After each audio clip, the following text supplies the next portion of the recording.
Mari kita berdoa terlebih dahulu sebelum kita membaca dan merenungkan firman Tuhan. Kita mohon pimpinan penyertaannya yang boleh memenuhi kita, menerangi kita. Mari kita berdoa. Bapa dalam surga, kami bersyukur kepadamu. Sore ini kami boleh bersama-sama datang berbakti, memuji, menyembah kepada Tuhan. Dan tiba saatnya kami akan merenungkan firman-Mu. Kiranya Engkau sendiri yang boleh berfirman kepada kami, Tuhan yang boleh memberikan iluminasi kepada setiap kami, pencerahan kepada kami, sehingga kami boleh mengerti setiap firman yang kami baca, yang akan kami renungkan, yang kami dengarkan, dan juga Tuhan sendiri yang memampukan kami untuk melakukan firman itu di dalam kehidupan kami hari lepas hari, sehingga kami terus-menerus dibentuk menjadi seorang murid Kristus yang sejati. Terpujilah nama-Mu, di dalam nama Tuhan Yesus kami berdoa dan mengucap syukur. Amin. Selamat sore Bapak Ibu Saudara sekalian, Shalom. Saya rasanya belum terlambat untuk mengucapkan Sinen Mung'an kepada Bapak Ibu sekalian yang merayakan Imlek ya. Dan ketika malam Imlek, saya rasa sebelum malam Imlek kita biasanya kumpul keluarga gitu ya. Kumpul keluarga, kita makan-makan, kita ketemu dengan sanak saudara, sama orang tua kita, menjadi satu sukacita yang begitu luar biasa. Hari yang mungkin kita juga nanti-nantikan setelah 1 tahun kita bekerja, kita mungkin di tengah-tengah kesibukan kita, di tengah-tengah keluarga kita sendiri, dengan suami, dengan istri, dengan anak-anak kita. Dan setelah sepanjang tahun itu, kita boleh berkumpul malam tahun baru gitu ya, sebelum merayakan Imlek pada besok harinya.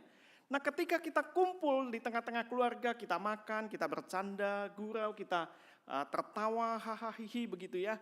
Nah, apakah di tengah-tengah pembicaraan kita, percakapan kita dengan anggota keluarga kita, dengan orang tua kita, adalah satu percakapan yang sungguh-sungguh menjadi satu momen khususnya.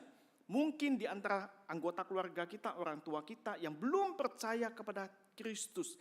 Itu menjadi satu kerinduan kita untuk kita membagikan, sharing life kita, hidup kita, perjumpaan kita bersama dengan Tuhan. Apakah itu menjadi satu kerinduan? Saya nggak tahu kalau di antara Bapak Ibu Saudara sekalian di tengah-tengah kumpul keluarga itu menjadi satu kerinduan yang besar untuk kita boleh membagikan kasih Tuhan. Ataupun mungkin seluruh anggota keluarga kita yang sudah percaya kepada Kristus pun kita mau membagikan pengalaman-pengalaman iman kita. Nah Bapak Ibu Saudara-saudara yang dikasih oleh Tuhan, ketika kita berkumpul kita ingin membagikan kehidupan kita bersama Tuhan. Khususnya kepada mereka yang belum kenal Tuhan. Apakah mereka sedang mengamati hidup kita, cara hidup kita sebagai seorang Kristen? Apakah cara hidup kita sebagai orang Kristen adalah cara hidup yang sungguh-sungguh mencerminkan sebagai anak Tuhan, yang mencontoh, meneladani kehidupan Yesus Kristus? Ada seorang filsuf yang bernama Friedrich Nietzsche. Dia adalah seorang filsuf, dia juga adalah seorang dosen filologi di Universitas Basel. Dan ketika dia mengajar, ketika dia menjadi dosen, dia adalah orang yang sangat pintar, yang begitu luar biasa. Nietzsche adalah seorang anak pendeta.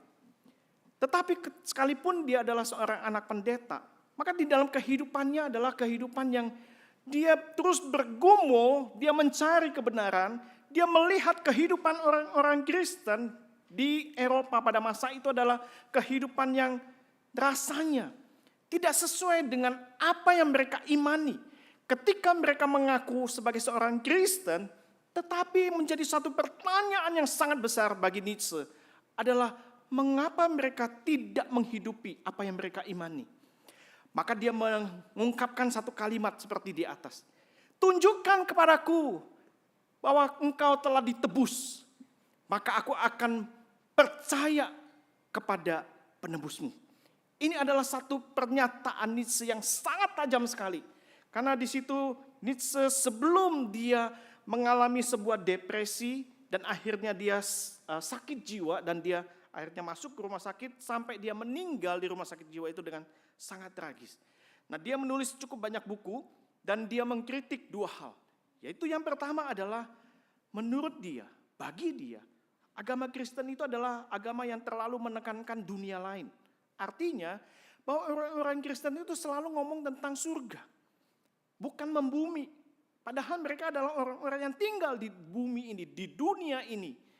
Selalu mereka too heavenly minded, terlalu fokus kepada dunia lain yang sebenarnya nggak bisa disentuh, katanya begitu. Kemudian mengajarkan tentang hidup kudus dan lain sebagainya. Maka dia mengkritik bahwa kekristenan itu selalu menyerang tentang orang-orang yang tinggal di dalam dunia, padahal mereka juga adalah orang-orang yang tinggal di dalam dunia. Mereka selalu mengkritik tentang intelektualitas, tentang penalaran Kristen, kritis, bahkan juga kedudukan, seks, uang, dan lain sebagainya. Itu yang menjadi kritik dia di dalam kehidupan sosial masyarakat. Nah, yang kedua adalah dia begitu banyak mengalami kekecewaan demi kekecewaan, melihat banyak orang Kristen yang menjalani hidupnya menurut cara yang tidak mencerminkan apa yang mereka imani. Karena Nietzsche tahu, karena dia adalah anak pendeta. Mengapa orang Kristen itu tidak hidup seperti Yesus Kristus yang memberikan teladan yang begitu luar biasa? Mengapa orang-orang Kristen itu hidupnya adalah hidup yang begitu bobrok? Karena mereka mabuk-mabukan, mereka pesta pora dan sebagainya.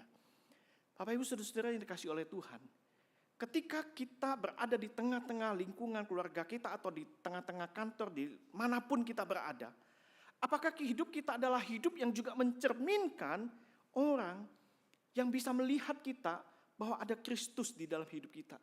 Apakah hidup kita adalah menjadi contoh teladan bagi rekan-rekan saudara-saudara kita, sehingga mereka boleh melihat ada Kristus yang hidup di dalam hidup kita. Oleh sebab itu, pada sore hari ini kita akan belajar bersama-sama mengenai satu tema Injil yang terselubung. Mari kita membuka satu bagian daripada firman Tuhan yang terambil di dalam 2 Korintus pasal yang keempat, ayatnya yang ketiga sampai yang keenam. 2 Korintus pasal yang keempat, ayat yang ketiga sampai ayatnya yang keenam. Saya akan membacakan bagian ini untuk kita semua. Demikian firman Tuhan. Jika Injil yang kami beritakan masih tertutup juga, maka ia tertutup untuk mereka yang akan binasa, yaitu orang-orang yang tidak percaya, yang pikirannya telah dibutakan oleh ilah zaman ini, sehingga mereka tidak melihat cahaya Injil tentang kemuliaan Kristus yang adalah gambaran Allah.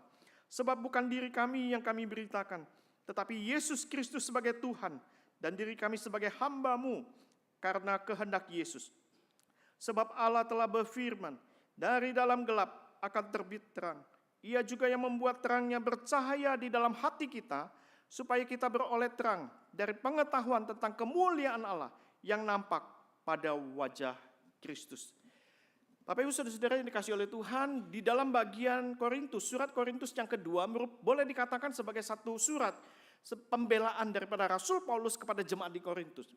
Kita perlu memahami bahwa Paulus adalah salah satu pendiri daripada jemaat di Korintus. Ketika Paulus mendirikan jemaat di Korintus, ini adalah satu jemaat yang begitu luar biasa diberkati oleh Tuhan. Mereka bertumbuh dengan pesat, Tuhan menambahkan jumlah mereka dengan begitu luar biasa, dan bukan hanya itu saja, tetapi bahkan Tuhan memberkati mereka dengan banyak karunia-karunia roh yang diberikan kepada seluruh anggota jemaat di sana. Tetapi ketika mereka bertumbuh, ketika mereka mengalami kehidupan yang berlimpah-limpah karunia-karunia yang Tuhan berikan kepada mereka, justru di situ mereka mengalami banyak pergumulan juga. Misalnya terjadi perpecahan di antara kelompok-kelompok jemaat.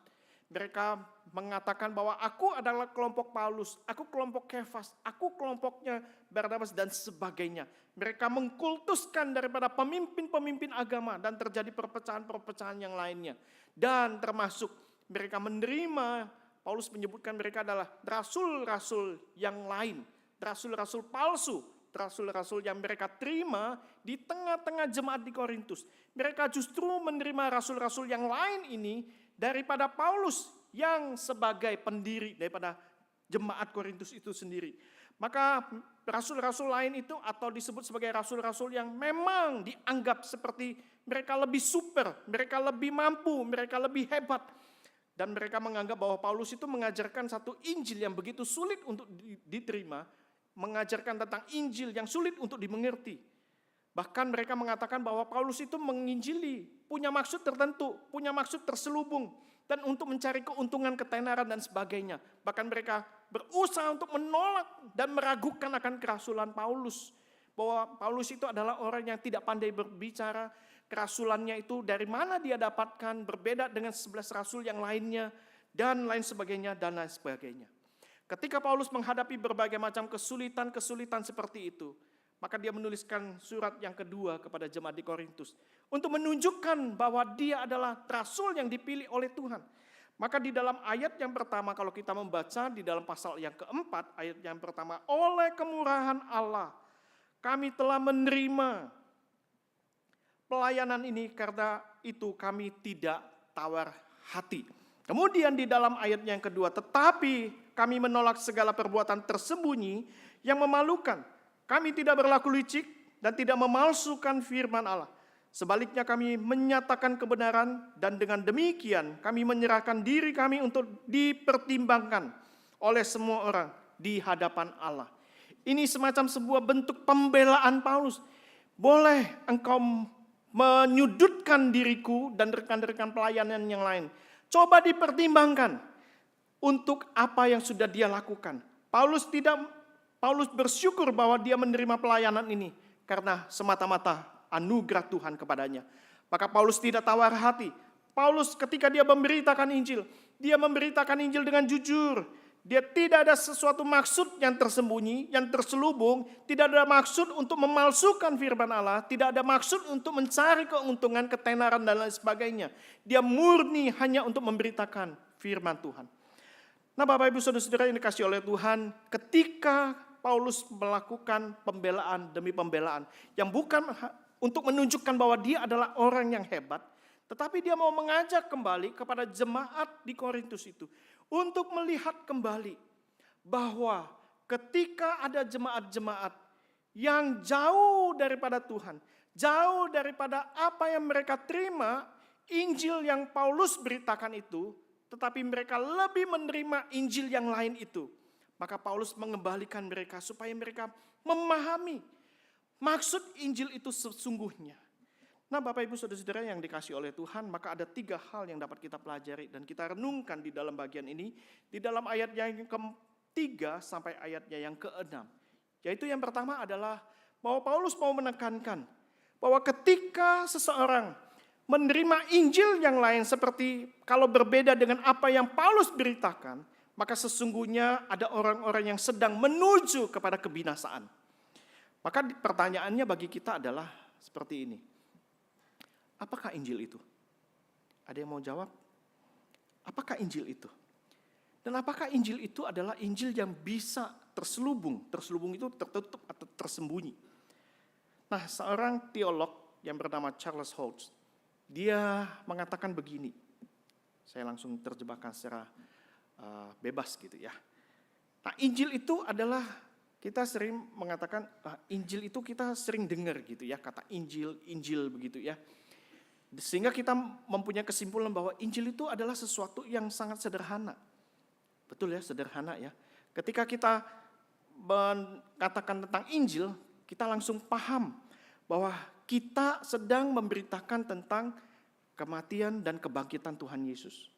Itu adalah berita Injil, kematian dan kebangkitan Tuhan Yesus. Sehingga ketika kita menyederhanakan Injil itu, sebenarnya anak-anak yang paling kecil itu mudah untuk memahami Injil. Namun, Injil itu adalah sesuatu hal yang sangat dalam, sangat mendalam. Sehingga seorang teolog terbaik pun membutuhkan waktu lebih daripada seumur hidupnya untuk menggali kekayaan Injil itu. Oleh sebab itu, seringkali kita menganggap bahwa Injil itu adalah sesuatu yang sangat sederhana, sesuatu yang simple, sesuatu yang akhirnya kita abaikan. Sehingga melalui pernyataan daripada Charles Holtz ini, pernyataan ini mau memberikan sebuah refleksi kepada kita bahwa ketika kita merasa paham, kita merasa puas, kita merasa mengerti tentang Injil, maka pada saat yang sama sebenarnya kita sedang gagal di dalam memahami Injil. Saat kita merasa bahwa pemahaman tentang Injil itu paling benar, maka pada saat yang sama kita sedang keliru di dalam memahami Injil.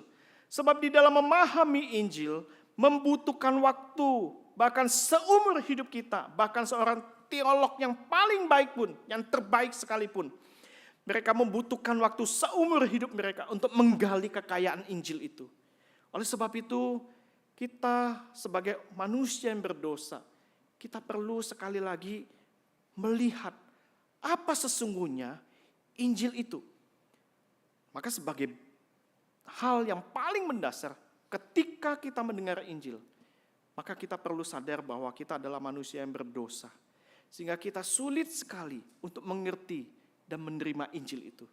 Sebab Paulus mengatakan di dalam Roma pasal yang ketiga ayat 23, bahwa semua orang telah berdosa, telah berbuat dosa, dan telah kehilangan kemuliaan Allah. Maka ketika manusia telah jatuh di dalam dosa, maka tidak ada satu manusia pun yang mencari Tuhan, yang mencari Allah. Tidak ada kecenderungan hati kita itu untuk mencari Tuhan sesungguhnya. Ketika kita berjumpa dengan Tuhan, sesungguhnya itu adalah anugerah Tuhan. Maka ketika kita memahami bahwa manusia di dalam kondisi yang berdosa itu, maka sesungguhnya manusia membutuhkan Injil. Maka Injil itu adalah cahaya kemuliaan Allah. Maka kalau kita membandingkan di dalam bacaan 1 Korintus, di dalam surat Paulus yang pertama, ayat yang pertama, pasal yang pertama ayat yang ke-18, Paulus itu mengatakan begini. Sebab pemberitaan tentang salib memang merupakan kebodohan bagi mereka yang akan binasa. Tetapi bagi kita yang diselamatkan, pemberitaan itu adalah kekuatan Allah. Nah, Paulus menggunakan kata kebinasaan. Di dalam ayat yang ketiga juga, mereka adalah orang-orang yang akan binasa. Nah, kata ini Paulus mau menekankan bahwa ini menyiratkan sesuatu kepastian atau kesegeraan.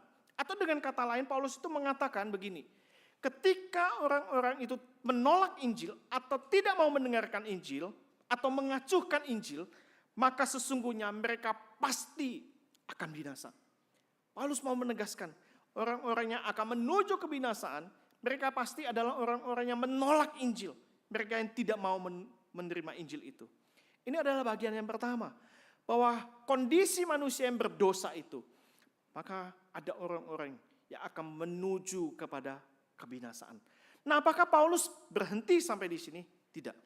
Nah, Paulus melanjutkan di dalam bagiannya yang kedua, bahwa ketika ada orang-orang yang sedang menuju kebinasaan, maka timbul sebuah pertanyaan-pertanyaan di dalam hati kita. Mengapa ada orang-orang yang menolak Injil, yang tidak mau menerima Injil? Karena mereka adalah orang-orang yang telah dibutakan pikirannya oleh ilah zaman ini. Bapak, Ibu, Saudara-saudara yang dikasihi oleh Tuhan, ketika Paulus berbicara mengenai kebinasaan ini, ketika Paulus berbicara mengenai orang-orang yang pikirannya telah diikat, telah dipengaruhi, telah dibutakan oleh ilah zaman ini, Paulus sebenarnya sedang menunjuk, baik itu kepada orang yang percaya, baik itu kepada orang yang belum percaya, supaya kembali dan mengingat, apakah mereka adalah orang-orang yang sungguh-sungguh kenal kepada Kristus, menerima Kristus yang adalah Tuhan Sang Juru Selamat itu. Maka di dalam pasalnya yang ketiga di dalam 2 Korintus ayat yang ke-14 sampai ayat yang ke-16, Paulus mengingatkan mereka bahwa kondisi mereka itu sedang tidak baik-baik saja. Di situ dikatakan, tetapi pikiran mereka itu telah menjadi tumpul, sebab sampai pada hari ini, selubung itu masih tetap menyelubungi mereka. Jika mereka membaca perjanjian lama, tanpa disingkapkan, karena hanya dalam Kristus selubung itu disingkapkan. Bahkan sampai pada hari ini, sekali lagi Paulus menekankan, bahkan sampai pada hari ini, setiap kali mereka membaca kitab Musa, ada selubung yang menutupi hati mereka. Tetapi apabila hati seseorang itu berbalik kepada Tuhan, maka selubung itu diambil dari orang-orang itu. Betapa ironisnya, ada orang, pemimpin-pemimpin agama, mereka begitu taat setia, mengikuti aturan-aturan daripada hukum-hukum Taurat itu. Tetapi sesungguhnya hati mereka adalah hati yang masih terselubung. Hati mereka belum terbuka akan Injil Tuhan. Dan ini adalah kondisi mereka yang belum mengerti akan Injil Tuhan itu sendiri. Sehingga mereka dibutakan oleh ilah-ilah daripada zaman ini.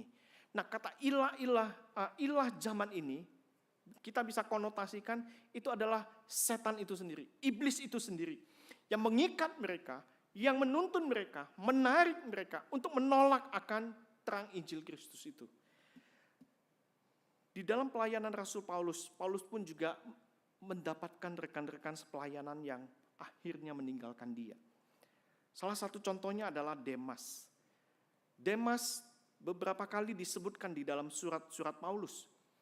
Namun ketika Paulus menuliskan suratnya kepada Timotius, di dalam 2 Timotius pasal yang keempat ayat yang ke-10, Paulus mengingatkan kepada Timotius, ada salah satu daripada rekan dia, rekan sepelayanan Paulus, yaitu Demas. Dia yang dulunya mengikuti pelayanan bersama-sama dengan Paulus. Dia yang begitu setia bersama-sama susah payah, menderita dan sebagainya. Ikut dengan Paulus. Tetapi ketika Paulus hampir di penghujung hidupnya, dia mengingatkan kepada Timotius, sangat disayangkan ada rekan kita yang bernama Demas itu. Dia telah mencintai dunia ini dan meninggalkan aku. Nah, yang menarik adalah ketika Paulus menggunakan kata Demas itu mencintai dunia ini. Tahu kalimat bahasa asli yang digunakan oleh Paulus adalah apa? Kasih agape. Kita punya pemahaman kasih agape itu kasih yang dari mana? Kasih daripada Tuhan ya. Kasih yang tanpa syarat ya. Tetapi begitu cukup mengejutkan, Paulus menggunakan Demas telah agape kepada dunia ini. Jadi agape adalah kasih dengan konotasi bisa positif, bisa negatif. Nah, Paulus menunjukkan penekanan ini kepada Demas sebagai kesan yang negatif. Demas itu, dia tertarik kepada dunia ini, dia meninggalkan seluruh pelayanannya, dia terpikat oleh berbagai macam hal, dan ikut kepada dunia ini. Ini yang terjadi dengan rekan sepelayanan Paulus yang bernama Demas. Mungkin juga di dalam kisah yang lain, yaitu rekan sekerja daripada Billy Graham. Seorang pendeta yang sangat besar, dan dia mempunyai seorang sahabat yang bernama Charles Templeton. Charles Templeton adalah rekan sepelayanan daripada Billy Graham yang terus mereka bersama-sama mengadakan KKR keliling kota kemana-mana, mereka bersama-sama mengkhotbahkan, memberitakan Injil keliling kota di dalam berbagai macam negara. Namun kira-kira di dalam pelayanan tidak begitu lama bersama dengan Billy Graham, akhirnya Charles Templeton meninggalkan imannya kepada Tuhan. Karena dia menganggap bahwa Tuhan itu adalah Allah yang tidak adil, Allah yang tidak maha kuasa, dan bahkan dia meragukan apakah Allah itu ada atau tidak. Karena ketika dia membaca sebuah majalah Life, dia melihat sebuah foto. Dia melihat sebuah foto, ada seorang wanita yang berkulit hitam dari benua Afrika yang sedang menggendong anaknya yang mati di dalam pelukannya. Di dalam foto itu wanita tersebut wajahnya menengadah ke atas. Seolah-olah dia sedang berdoa memohon kepada Tuhan, meminta pertolongan kepada Tuhan. Mengapa anaknya harus mati dan menderita? Dan di situ iman daripada Charles Templeton tergoncang. Betulkah Allah itu ada? Mengapa Allah begitu kejam? Mengapa Allah itu begitu bengis?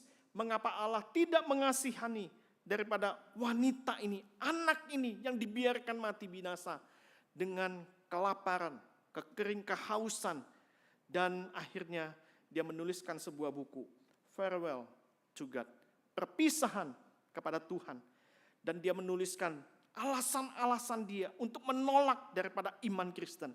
Dan ketika orang-orang membaca buku itu, ada banyak orang-orang Kristen yang tergoncang juga. Karena alasan-alasan yang begitu seolah-olah masuk akal, dan dia akhirnya sampai pada matinya. Charles Templeton, dia menolak akan Injil Tuhan. Sangat disayangkan sekali. Nah, Bapak Ibu Saudara-saudara yang dikasihi oleh Tuhan, bagaimana dengan kehidupan kita? Apakah kehidupan kita adalah kehidupan yang masih meragukan Tuhan? Apakah kita juga adalah orang-orang yang telah terpikat, dibutakan pikiran kita oleh ilah zaman ini? Nah, apa saja ilah zaman ini? Nah, saya memberikan beberapa contoh. Misalnya, ilah zaman ini bisa bersifat seperti kultus individu.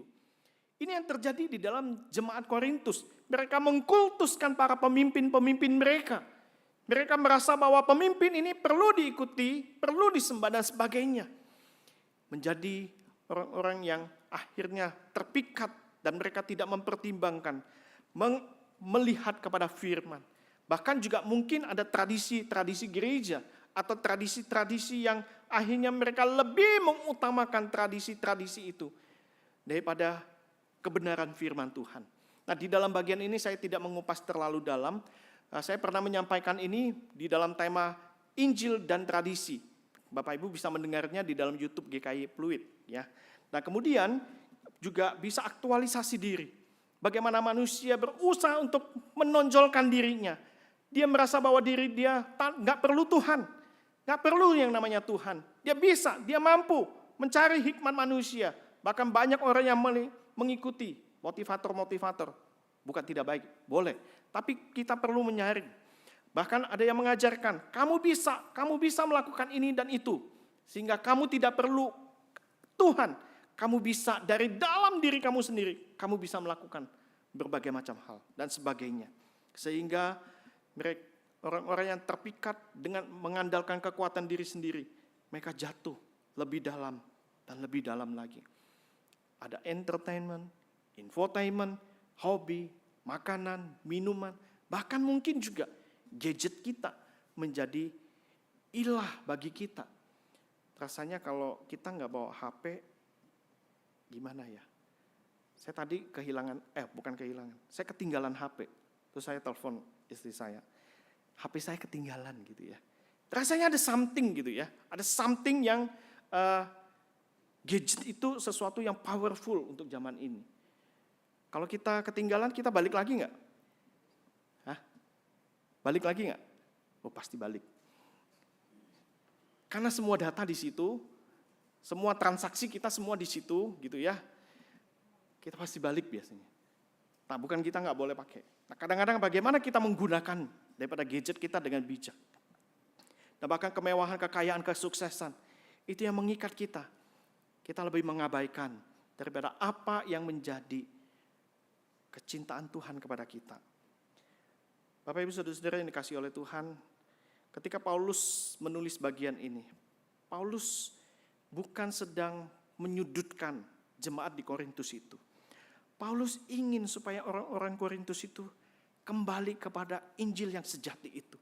Supaya mata rohani mereka itu terbuka dengan lebar. Bahwa ketika mereka telah salah arah, mereka harus kembali kepada jalan yang benar. Injil yang sejati itu. Maka disitulah di dalam bagian yang ketiga, Paulus mengingatkan kepada jemaat Korintus. Bahwa sekalipun ada orang-orang yang sedang menuju kebinasaan, karena mereka telah dibutakan oleh ilah zaman ini, maka ada juga orang-orang yang akan melihat cahaya Injil tentang kemuliaan Allah. Bapak Ibu Saudara-saudara yang dikasihi oleh Tuhan, pelayanan Paulus adalah pelayanan yang dipenuhi dengan kemurahan Tuhan. Pelayanan Paulus sekalipun dia ditolak, dia diacuhkan, dia diragukan akan kerasulannya, tetapi dia tetap setia melayani pemberitaan Injil. Nah, ketika kita melihat pelayanan Paulus yang begitu luar biasa, pelayanan Paulus yang berhasil, mengapa justru ada orang-orang yang menolak akan Injil Tuhan? Tetapi sebaliknya, ada juga sebagian orang yang menerima Injil Tuhan itu. Nah, kadang-kala kalau kita membandingkan antara misalnya ada dua orang, antara saya dengan orang lain gitu ya. Ketika kita membaca satu bagian daripada Alkitab misalnya. Ketika saya membaca mungkin saya begitu dilimpahi dengan berkat Tuhan, anugerah Tuhan, Tuhan berbicara melalui firman-Nya dengan luar biasa kepada saya. Saya merasa diberkati dengan firman Tuhan ini. Tetapi mungkin orang lain ketika membaca bagian yang sama dengan apa yang saya baca, mungkin dia merasa ini hanya tulisan biasa. Ini adalah teks biasa, nggak ada apa-apanya. Nah, maka kita perlu melihat kembali tentang kondisi hati manusia. Seorang teolog, tokoh reformator yang bernama John Calvin, dia mengatakan bahwa hati manusia itu adalah pabriknya berhala. Manusia ingin menyembah Tuhan, namun karena dosa menjadi penyembah ciptaan Tuhan. Maka Paulus tetap setia sekalipun ada orang-orang yang menolak dia, ada orang-orang yang mengacuhkan dia, tetapi dia percaya ketika dia memberitakan Injil, ada orang-orang yang akan melihat cahaya Injil tentang kemuliaan Allah. Karena di dalam bagian ayatnya yang ke-6, firman Tuhan mengatakan dari dalam gelap akan terbit terang. Ia juga yang membuat terangnya itu bercahaya di dalam hati kita, supaya kita beroleh terang dari pengetahuan tentang kemuliaan Allah yang nampak pada wajah Kristus. Bapak, Ibu, Saudara-saudara yang dikasihi oleh Tuhan, adakah kita telah mengerti dan memahami tentang Injil Kristus yang sejati itu?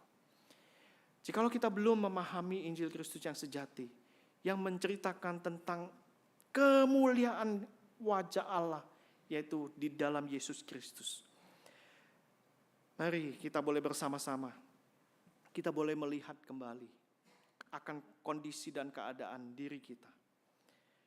Paulus setia memberitakan Injil, agar orang-orang yang tadinya dibutakan oleh ilah zaman ini, mereka bisa melihat cahaya Injil tentang kemuliaan Allah. Sehingga ketika mereka bertemu dengan Kristus, maka hati mereka yang tadinya gelap dipenuhi dengan terang ilahi. Tuhan tidak pernah menyerah kepada kita yang seringkali memberontak.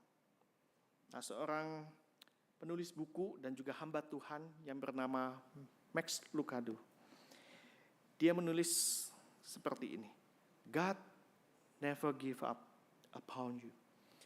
Tuhan itu tidak pernah menyerah terhadap kita yang seringkali memberontak. Maka Tuhan itu selalu menerima kita apa adanya kita. Dia selalu menerima kita apa adanya. Betapa bobroknya kita, betapa berdosanya kita sekalipun, Dia tetap menerima kita apa adanya. Namun ketika kita telah menerima Dia, maka Kristus tidak mau kita menjadi seadanya. Dia mau membentuk kita menjadi serupa Kristus. Inilah kasih Tuhan. Inilah Injil yang Tuhan berikan kepada kita. Seorang hamba Tuhan juga yang bernama John Newton. Dia adalah salah satu pencipta lagu Amazing Grace. Dia adalah orang yang sangat bobrok hidupnya. Dia adalah orang yang sangat rakus. Dia adalah orang yang sangat bengis. Dia orang yang sangat kejam. Dia orang yang menjual budak belian. Dia hanya mencari kekayaan. Dia taunya untung, tidak mau rugi. Tetapi satu hari ketika dia mendapatkan terang Injil Tuhan, dia bertobat. Tuhan membukakan selubung di dalam mata hatinya yang telah dibutakan oleh ilah zaman ini. Kekayaan, kemewahan, kerakusan dia, pemberontakan dia, dan lain sebagainya. Sehingga ketika dia mengalami perjumpaan itu bersama dengan Tuhan, dia disadarkan. Maka dia menciptakan lagu ini. Amazing Grace, Amazing Grace.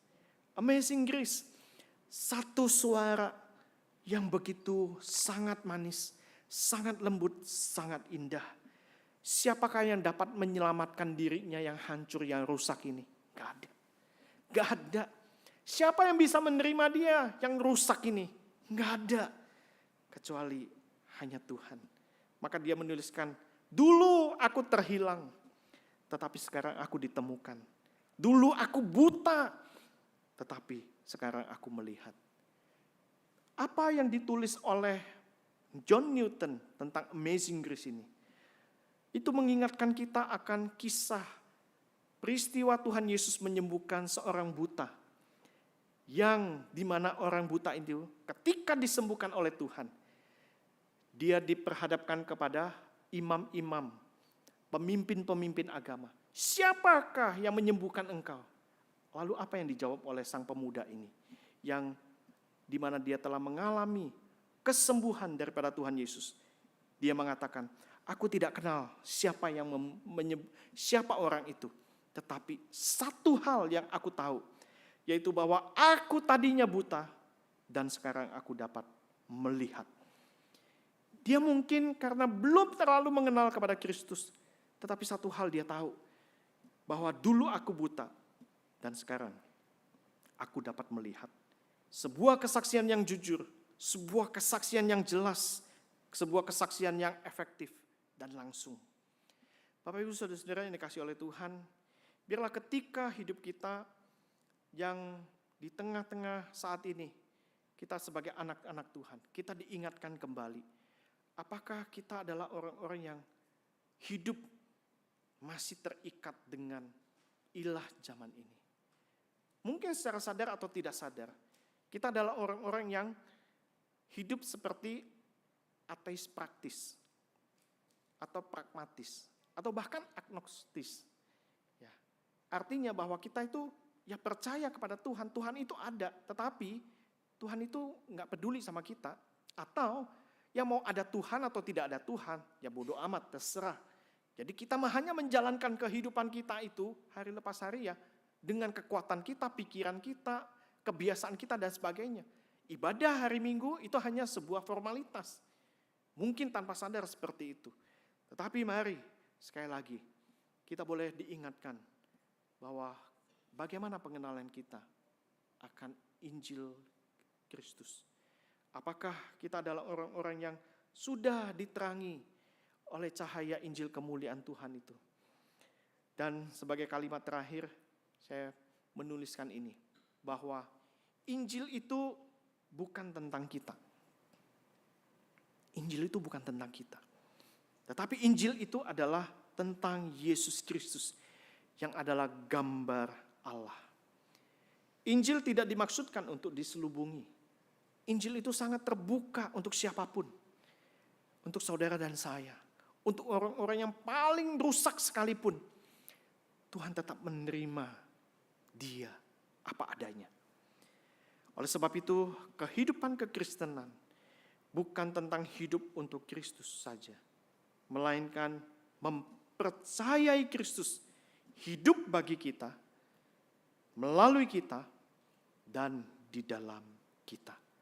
Karena Kristus mau memakai kita juga untuk memberitakan, membagikan hidup kita kepada orang lain. Bagaimana dengan hidup kita? Apakah ada orang-orang di sekitar kita yang justru meragukan akan kekristenan kita karena cara hidup kita yang kurang beres? Biarlah pada sore hari ini kita boleh kembali kepada Kristus. Kita boleh bertobat. Kita boleh diterangi kembali oleh cahaya Injil Kristus. Kiranya Tuhan menolong kita semua. Mari kita berdoa. Bapak Ibu Saudara-saudara yang dikasihi oleh Tuhan, sebelum kita berdoa, saya mau mengajak kita untuk berefleksi sejenak. Apakah Bapak Ibu Saudara sekalian mau menerima Injil Yesus Kristus di dalam hidupmu? Lihat dan percayalah. Firman Tuhan berkata, dari dalam gelap akan terbit terang. Ia juga yang akan membukakan terangnya itu bercahaya di dalam hati Bapak Ibu Saudara sekalian. Supaya kita beroleh terang dari pengetahuan tentang kemuliaan Allah yang nampak pada wajah Kristus. Jangan mengeraskan hatimu. Terimalah dia. Tuhan tidak pernah menyerah terhadap dirimu. Dia menerima engkau apa adanya. Yang kedua, mungkin kita adalah orang-orang yang telah diselamatkan. Kita adalah orang-orang yang telah menerima Injil Kristus. Mari kita mengingat mungkin satu atau dua nama yang ingin kita kabarkan Injilnya. Supaya mereka boleh percaya kepada Kristus. Doakanlah. Kiranya Tuhan boleh membuka selubung yang menutupi mata rohani mereka. Supaya mereka boleh datang dan percaya kepada Kristus. Supaya mereka tidak binasa.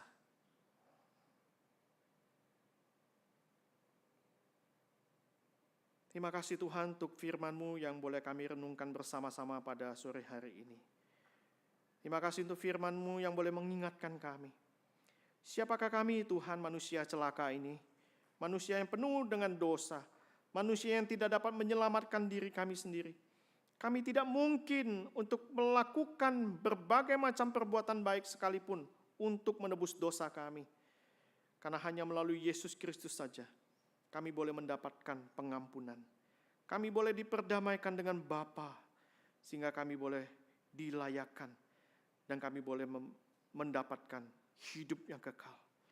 Terima kasih Tuhan untuk Injil-Mu yang telah membukakan mata rohani kami.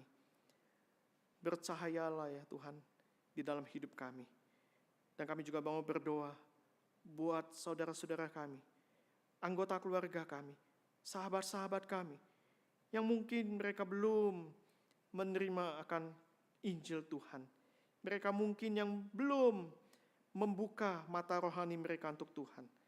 Namun biarlah ya Tuhan kami berdoa, kiranya Engkau yang akan membuka selubung yang menutupi mata rohani mereka, sehingga mereka boleh melihat cahaya terang daripada Injil Kristus sendiri. Dan mereka menjadi orang-orang yang diselamatkan. Terima kasih Tuhan, terima kasih. Dengarlah seluruh doa kami, yang kami panjatkan hanya di dalam nama Tuhan Yesus. Kami berdoa dan mengucap syukur. Amin.